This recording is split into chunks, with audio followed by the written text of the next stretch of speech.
They told you Atlantis was just a story, a myth drowned by time and tide. But what if its fall wasn't an accident, but a choice? The real question isn't where it went, but what legacy awakens in you. They told you Atlantis was just a story, a philosopher's cautionary tale whispered across millennia, a jewel of an island, birthed by a god, swallowed by the sea in a single terrible night of fire and flood. Plato gave it shape, a perfect city corrupted by hubris, punished by forces beyond mortal comprehension. It became the archetype of the lost paradise, the ultimate symbol of civilizational collapse, a ghost haunting the murky depths of our collective imagination. But the ocean keeps its secrets well, guarding truths far stranger and more profound than any fable. What sleeps beneath the crushing weight of water and time is not merely the remnant of a place, but the echo of a forgotten state of being, a frequency obscured by the noise of ages. We look for it on maps, seeking coordinates in a world that has forgotten its own deeper dimensions. We search for stone and gold, remnants of a physical empire, while the true legacy lies dormant, encoded not just in the Earth's hidden strata, but within the very fabric of our awareness. Have you heard of this legend before? Perhaps felt an inexplicable pull towards its mystery? Tell us in the comments what Atlantis means to you. Does it speak of a lost golden age, a technological marvel, or something more ethereal, something resonant within your own spirit? The whispers persist, carried on the currents, hinting that the myth isn't the story of a sunken island, but the veiled memory of a power and a consciousness we were convinced to forget. A truth submerged not only by cataclysm, but by deliberate concealment. Consider Dr. Evelyn Reed, a mind trained in the precise dissection of language and myth, an archaeolinguist navigating the hallowed, yet often stifling halls of academia. Brilliant, respected, yet haunted by an emptiness the meticulous cataloging of ancient tongues cannot fill. Night after night, sleep offers no true rest, only recurring visions. Cities built not of stone, but of light and sound, structures pulsing with an internal energy, skies navigated by silent, graceful crafts.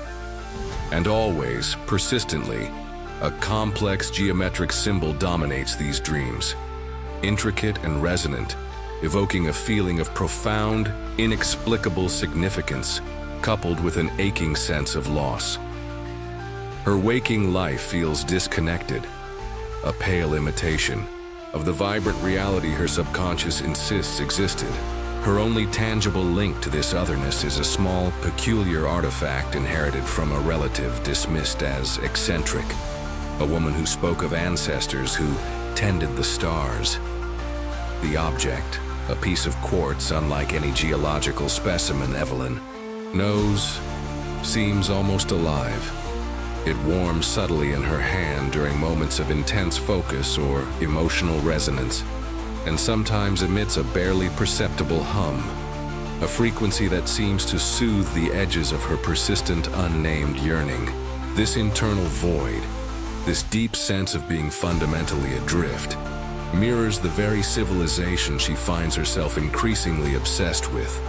A world lost, fragmented, desperately calling across the abyss of time for remembrance, for reunification with its scattered children.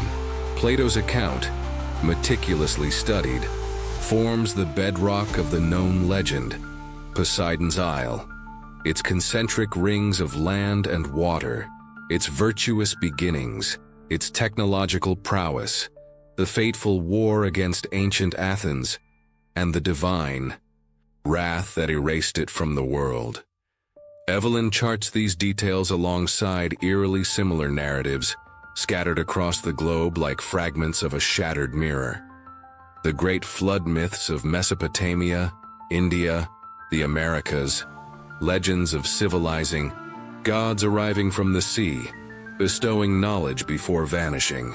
Whispers of sunken lands like Lyonesse off Cornwall's coast, the Breton city of Yais, or the vast Pacific continents of Mu and Lemuria spoken of in esoteric traditions. Are these mere coincidences? Archetypal echoes born of shared human fears, or something far more concrete?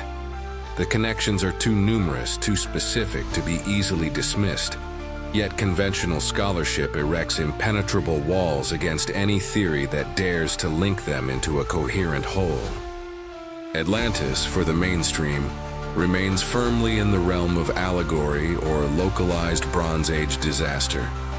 Evelyn presents her findings: cross-cultural linguistic roots hinting at a proto-language, shared architectural motifs defying known contact, congruent astronomical alignments in disparate megalithic sites, only to be met with polite skepticism or outright derision.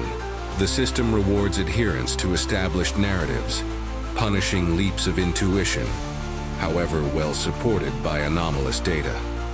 Her frustration mounts, a scholar trained to follow evidence finding the most compelling trails declared out of bounds, but hidden currents flow beneath the stagnant surface of accepted history. In dusty, forgotten corners of libraries and esoteric circles, other voices speak of Atlantis.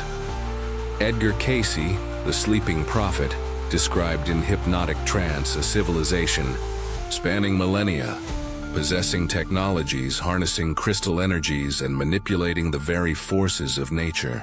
He spoke not of one cataclysm, but several, driven by a deep ideological schism between those who revered the universal law of one, seeking spiritual evolution and harmony, and the sons of Belial, who pursued power, materialism, and dominance. This narrative hints at a far longer, more complex, and more globally influential history than Plato ever recorded, suggesting his tale captured only the final dramatic act. This hidden narrative resonates with the deep, illogical homesickness that permeates Evelyn's quiet moments. It's a yearning that transcends nostalgia, feeling almost like cellular memory, a longing for a state of being, a level of connection and understanding utterly absent from the modern world. It's the ache of phantom limb syndrome applied to the soul of humanity. She feels it when observing the night sky, when standing before ancient megaliths, when holding the strange quartz artifact. It is the emotional anchor pulling her deeper into the mystery, suggesting that Atlantis is not just an intellectual puzzle, but an intimate, personal quest for a lost part of herself, a part mirrored in the collective human psyche. The quartz artifact becomes more than a curiosity. It's a focus, perhaps even a key. Under spectroscopic analysis, its crystalline structure exhibits anomalies that defy known geology. Its energy signature, when measured with sensitive equipment usually reserved for quantum physics experiments, pulses faintly with a complex, ordered pattern. And the geometric symbol from her dreams, it begins appearing not just in her subconscious, but in the waking world, half hidden in the fractal patterns of nature, in the angular precision of certain ancient artworks, a persistent motif ignored by conventional analysis but screaming significance to her sensitized perception. It feels less like a symbol of something and more like a symbol that is something, a blueprint, a key, a forgotten cosmic principle. Then comes the breakthrough, the intellectual turning point that validates the intuitive leap. While cross-referencing digital archives of ancient manuscripts, searching for linguistic anomalies, Evelyn's pattern recognition software flags something extraordinary. The precise geometry of her dream symbol, the one echoed by the artifact's energy signature, is mathematically encoded within the structural composition of hymns from the Rig Veda, within the numerological sequences of the Egyptian Book of the Dead, and subtly embedded in the architectural ratios of Teotihuacan. It's not allegory, not artistic license. It's data, hidden in plain sight. The personal mystery of her dreams and the artifact suddenly connects to tangible, historical, cross-cultural evidence, suggesting a hidden layer of knowledge, a forgotten science woven into the spiritual fabric of the ancient world. The whispers beneath the waves begin to form a coherent, terrifying, and exhilarating message. The symbol acted not just as data, but as a key, unlocking a doorway buried deep within collective memory, or perhaps within the resonant field of the artifact itself. Suddenly, the fractured visions of Evelyn's dreams coalesced, drawing her consciousness back across the impossible gulf of millennia. The transition wasn't jarring, but immersive, like waking into a reality more vibrant, more intensely real than the one left behind. She and we are now witnesses to Poseidonis, the heart of a global civilization, bathed in the soft internal luminescence of crystalline structures that seem to grow organically from the earth, harmonizing advanced design with the living landscape in ways modern architecture cannot even conceive. It was a city that breathed light and pulsed with a gentle, pervasive energy, a testament to a people who understood the deep harmonies of existence. This was not merely an island empire. It was the central node of a planetary network. Shimmering energy lines, later dimly remembered as ley lines, connected major centers across continents and beneath the waves, conduits for power, information, and travel. Silent, elegant vessels navigated the skies and oceans, propelled by forces that manipulated gravity and electromagnetism, leaving no trace of pollution upon the pristine air or waters. Parks and gardens flowed seamlessly around and within the structures, showcasing a profound bio-understanding where nature wasn't conquered, but integrated, enhanced, celebrated. Temples, shaped according to principles of sacred geometry, weren't just places of worship, but vast energy accumulators, centers of learning, healing chambers where sound and light were wielded with surgical precision to restore balance to mind and body. At its zenith, Atlantean society operated under the unifying principle known as the Law of One. This wasn't a religion in the modern sense, but a deep cosmological understanding of the interconnectedness of all life, all matter, all consciousness, stemming from a single divine source. Spirit and science were not opposing forces, but two complementary ways of perceiving the same underlying reality. Governance was guided by wisdom councils, individuals chosen not for ambition, but for their spiritual attainment, their psychic sensitivity, and their proven commitment to the well-being of the whole. Their primary aim was the conscious evolution of their people and the harmonious stewardship of the planet, viewed as a living, conscious entity in its own right. Their technology reflected this worldview. Immense crystals, carefully grown and attuned, formed the core of their power grid, drawing upon the limitless energy of the quantum vacuum, the zero-point field, the ether of ancient lore. This energy wasn't merely for utility. It powered devices that could influence weather patterns responsibly, stimulate plant growth, and maintain the planet's subtle, energetic equilibrium. Psychic abilities, latent within all humans but carefully cultivated in Atlantean society through mental disciplines and resonance technologies, allowed for widespread telepathic communication, profound empathy, and direct perception of energetic fields, making deception difficult and fostering a transparent, interconnected community where thoughts and intentions held tangible weight. Among their most revered partners were the great cetaceans, ancient, highly evolved beings of the oceans, whales and dolphins possessing vast consciousness and telepathic abilities far exceeding human norms. These cetacean oracles were not pets or subjects, but respected collaborators, guardians of oceanic ecosystems and keepers of planetary memory, stored within the living matrix of the waters. They communicated freely with Atlantean initiates, sharing wisdom, offering counsel on cosmic cycles, and helping to stabilize the intricate energy grids that crisscrossed the globe, their immense psychic fields acting as bioenergetic balancers. Their songs were more than communication. They were sonic keys to planetary harmony, understood and revered by those attuned to the deeper frequencies. Atlantean understanding of genetics and life force manipulation allowed for forms of bioengineering that seem fantastical to us now. Early applications, guided by the law of one, were entirely benevolent, enhancing the resilience of ecosystems, creating symbiotic organisms to aid agriculture, even developing elegant winged leonine creatures, the sky lions, for swift, clean transport, and as guardians of sacred sites. These beings, echoes of which survive in global myths of griffins, sphinxes, and lamassu, were created with reverence, treated as partners, their existence woven into the harmonious tapestry of Atlantean life. They represented the pinnacle of creation in alignment with natural law, life-enhancing life. Yet even in this near utopia, the seeds of discord began to sprout, slowly, insidiously. A faction emerged, known later in esoteric memory as the Sons of Belial.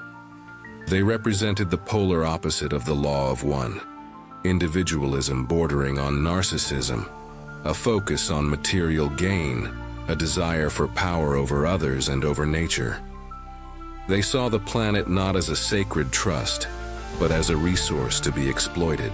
They viewed the advanced technologies not as tools for evolution, but as instruments for control, comfort, and military advantage. Their influence began subtly, whispering doubts about the old ways, promoting faster, easier paths to power, appealing to the latent ego still present even in this advanced society. Tension began to mount within the councils and permeate the collective consciousness. Debates grew heated between the law of one adherents, urging caution, patience, and adherence to spiritual principles, and the Sons of Belial, pushing for accelerated technological deployment, greater resource extraction, and the establishment of a clearer hierarchy with themselves at the apex. Subtle shifts became noticeable, certain districts implementing psychic dampening fields under the guise of privacy or order, resources being diverted to projects focused on control rather than harmony. The beginnings of genetic experimentation aimed not at symbiosis, but servitude, creating hybrid worker races stripped of higher consciousness, the monstrous figures that would later populate nightmares and myths.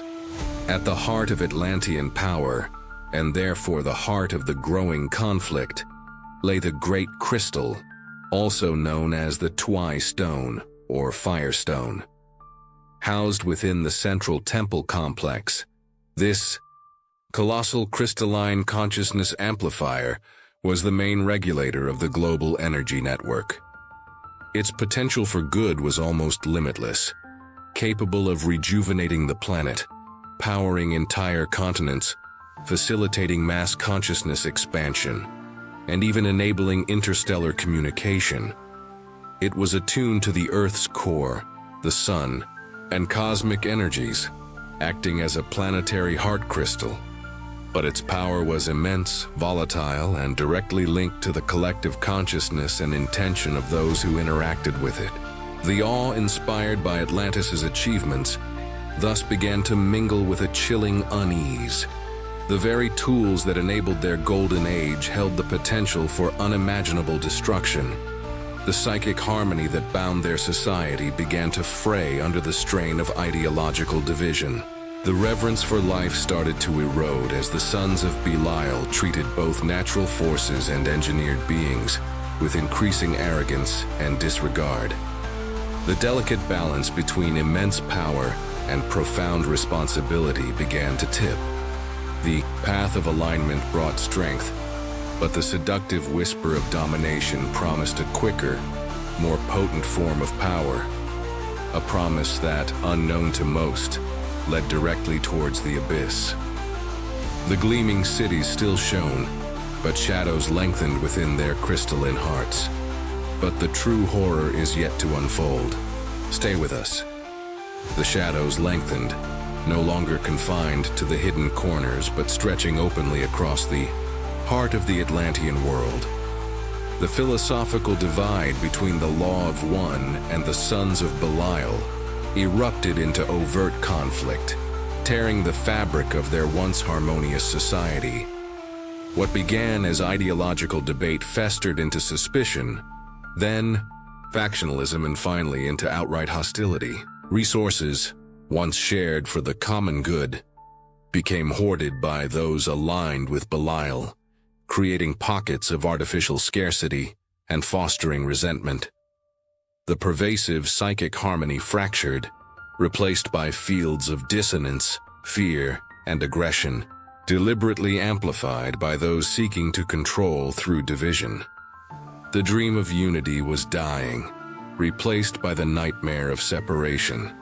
The Sons of Belial, emboldened by their growing influence and intoxicated by the power at their fingertips, cast aside all restraint. The sacred technologies, once used for healing and harmony, were twisted into instruments of coercion and warfare. Weather patterns were manipulated not to nurture the planet, but to punish dissenters, creating localized droughts or flash floods to cripple rival territories or communities. Clinging to the old ways, subtle psychic frequencies were weaponized, broadcast to induce confusion, apathy, or uncontrollable rage amongst populations, a silent, insidious form of warfare that attacked the very consciousness of their perceived enemies. The reverence for life evaporated, replaced by a chilling pragmatism that saw everything, energy, nature, even other sentient beings, as disposable tools in their pursuit of ultimate dominion. The Sky Lions, once symbols of grace and partnership, were either captured and corrupted through cruel biofeedback mechanisms or hunted down as relics of a past the Sons of Belial sought to erase. In their place, darker genetic experiments accelerated, spawning unstable, monstrous creatures designed purely for war and terror. Beings of immense strength, but tormented existence, their suffering echoing the spiritual sickness gripping their creators. These unfortunate entities, born of hubris and unethical science, would leave psychic scars on the planet, seeding the collective human unconscious with archetypes of terror, their distorted forms dimly remembered in the myths of chimeras, giants, and monstrous beasts that haunt our oldest legends. The Law of One adherents watched in growing horror and sorrow. They pleaded, they reasoned, they attempted to counteract the negativity with fields of harmony and truth, but the momentum of fear and greed proved too powerful, feeding on the unhealed aspects of the collective psyche. Their warnings about the interconnectedness of all things, the karmic consequences of violating natural law, and the extreme danger of misusing the great crystal fell on deaf ears, dismissed as weakness or obstructionism by the emboldened Sons of Belial. Seeing the inevitable catastrophe looming, the wisest among the Law of One began enacting desperate contingency plans, shifting their focus from saving their corrupted present to preserving essential knowledge for a distant, perhaps more receptive future.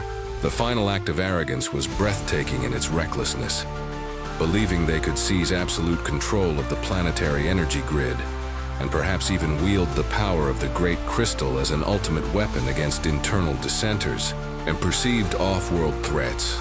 The leaders of the Sons of Belial initiated a massive, unauthorized power surge through the central Twi stone. Their goal was to rewrite the planetary frequency to match their own dissonant vibration, achieving total energetic dominance.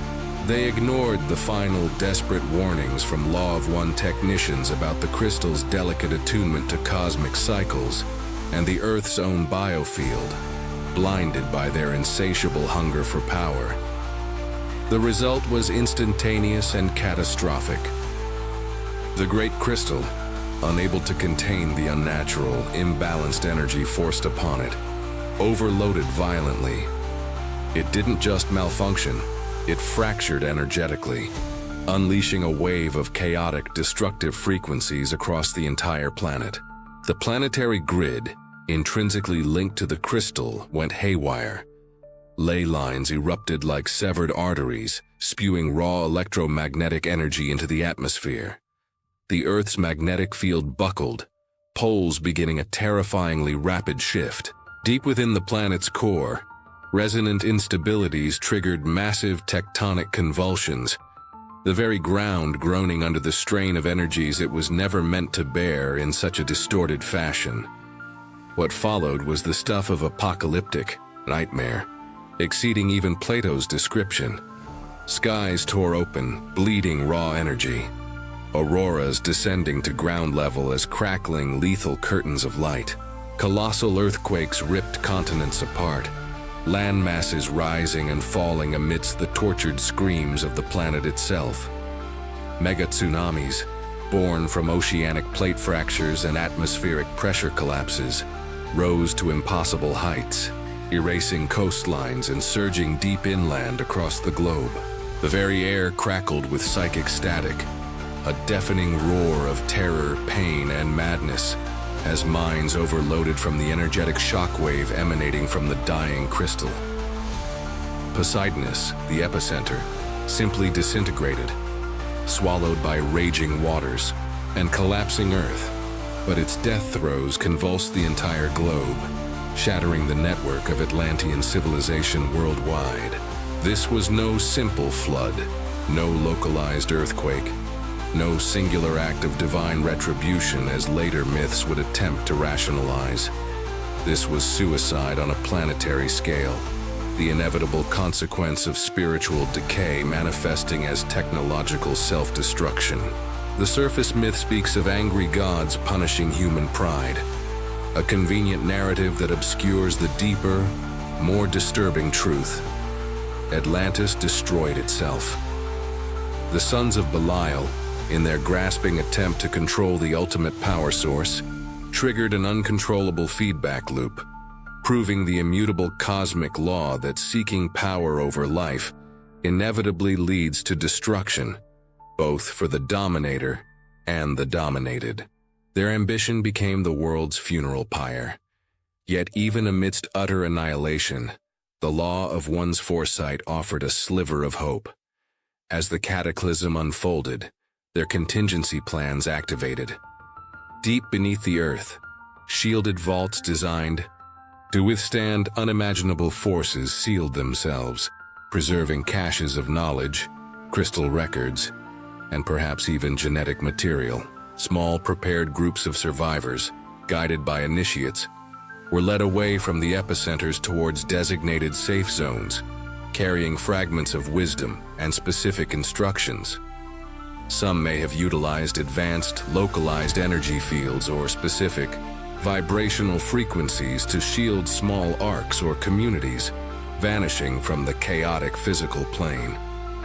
If you find this exploration of hidden history compelling, consider liking this video to help support our channel's deep dives into forgotten lore. The knowledge was not entirely lost, but deliberately, carefully, fragmented and hidden. The survivors, scattered across a traumatized and radically altered planet, integrated slowly with the less advanced indigenous populations they encountered. They became the civilizing gods of myth, the Oans, the Quetzalcoatls, subtly influencing emerging cultures in Egypt, Sumer, the Indus Valley, the Americas.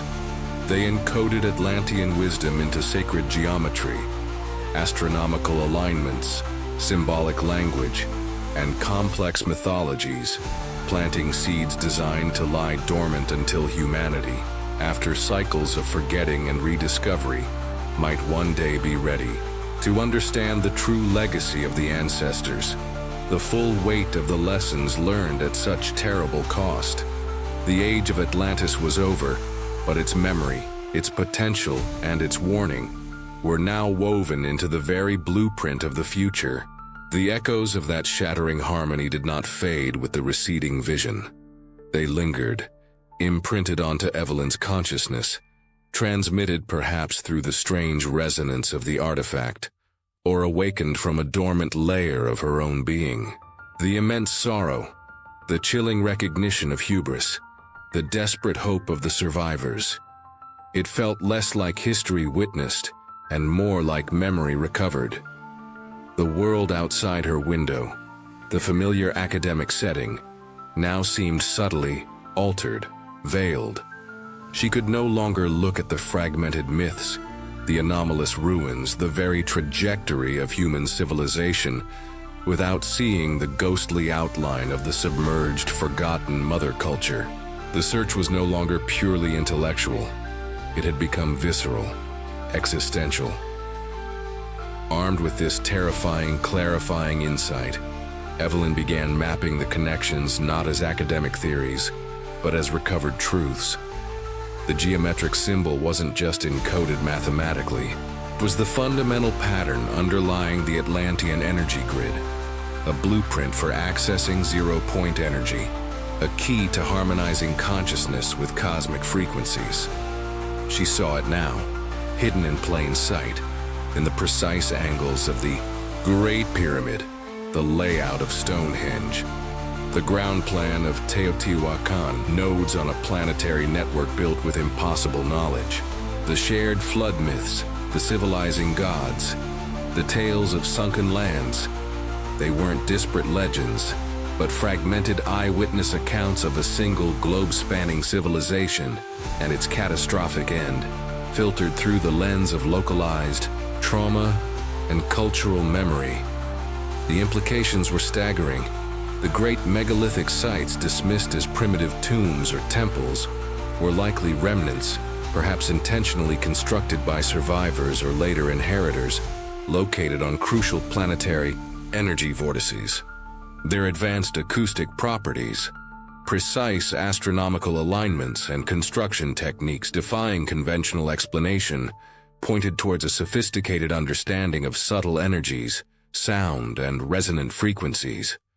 Precisely, the hallmarks of Atlantean science described in the KC readings and her own visions, anomalous artifacts like the Antikythera mechanism, or debated evidence of ancient electrical devices, suddenly seemed less like outliers and more like tangible debris from a technologically advanced past, actively ignored or suppressed because they fundamentally challenged the established narrative of linear human progress.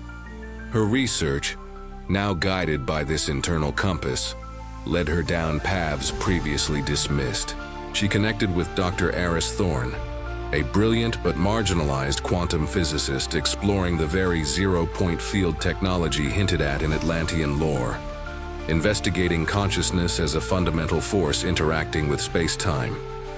Thorne, initially skeptical, found Evelyn's insights and the artifact's energy signature resonating uncannily with his theoretical models of vacuum energy extraction and consciousness-assisted reality shaping. Their collaboration ignited, bridging the gap between ancient myth and cutting-edge physics, suggesting the magic of Atlantis was a science humanity is only just beginning to rediscover, a science intrinsically linked to inner development. Seeking cultural corroboration beyond Greek philosophy and psychic readings, Evelyn traveled to meet with Ilara, an elder of a remote indigenous community whose oral traditions, passed down unbroken for millennia, spoke explicitly of star ancestors, technologically advanced beings who came from a drowning world. Ilara's stories recounted great cycles of creation and destruction, the misuse of powerful crystals, and the deliberate hiding of sacred knowledge within the land and within specific bloodlines meant to be safeguarded until the Great Awakening. Her narratives, filled with specific astronomical and ecological details matching Evelyn's findings, provided powerful, living validation, grounding the seemingly fantastical visions in deep, ancestral human experience. Subtle inquiries within certain esoteric circles led Evelyn to make contact with a secretive group, claiming lineage tracing back to Law of One survivors. They shared fragments of preserved knowledge, complex star charts mapping unknown constellations, intricate energy diagrams, techniques for conscious interaction with Earth's subtle fields. They spoke of guardianships over certain sacred sites and hidden archives, revealing evidence subtly, perhaps ground-penetrating radar scans showing vast subterranean complexes beneath known ruins, or demonstrable psychokinetic effects under controlled conditions. They explained the academic and governmental suppression not merely as disbelief, but as a conscious effort by entrenched power structures, mirroring the sons of Belial, to prevent a paradigm shift that would dissolve their control. This confluence of external validation dramatically accelerated Evelyn's own internal transformation. The persistent, vague yearning that had haunted her life crystallized into a profound sense of purpose. Her intuition sharpened, evolving from sporadic hunches into a reliable stream of insight, guiding her research, her interactions, her understanding. The recurring dreams ceased being fragmented visions of the past and became instructional, filled with symbolic lessons about energy dynamics, ethical consciousness, and planetary healing. Holding the quartz artifact now felt like tuning into a specific frequency, a direct line to the residual consciousness field of that ancient world, amplifying her own latent sensitivities. Her energetic awareness blossomed. She began perceiving the subtle fields around people, sensing dissonances or harmonies. Visiting ancient megalithic sites became overwhelming experiences. She could feel the residual energy signatures, the echoes of ceremonies performed, the deep connection to the earth, and sometimes a profound sense of intelligence still residing within the stones themselves. Standing by the ocean during a coastal research trip, a wave of profound peace and ancient wisdom washed over her, accompanied by the fleeting, distinct telepathic impression of benevolent, intelligent consciousness from the deep, an unmistakable echo of the cetacean oracles, confirming their role not just as myth, but as enduring planetary guardians still holding a frequency of hope. The core mystery, the obsessive quest for the physical location of Atlantis, dissolved in the light of a greater realization. Atlantis wasn't ultimately a place to find, but a state of consciousness to remember and reactivate. Its true legacy wasn't buried ruins, but the dormant potential within human DNA, within the collective unconscious, and within the energetic field of the Earth itself. The surprising discovery, the forgotten connection, was this: the frequency of harmony, unity, consciousness, and responsible power that characterized Atlantis at its peak remains accessible. The fall was a cautionary tale, but the potential for reconnection, for reawakening that higher state, was never truly lost, only veiled. The search turns inward. Therefore, the full story every spiritual seeker must know is this: you carry the memory of Atlantis within you. Its rise was a testament to humanity's potential for God-like creation in alignment with cosmic law. Its fall serves as the ultimate warning against hubris, division, and the pursuit of power disconnected from wisdom and love. The task now is not to salvage relics from the depths, but to resurrect the Atlantean spirit within ourselves. To choose unity over separation, harmony with nature over exploitation, and the evolution of consciousness over material gain. Atlantis isn't just our past. Its remembrance, its conscious reawakening, holds the key to a viable future. If this message resonates, share this video to help awaken the memory in others. Your inner Atlantis awaits.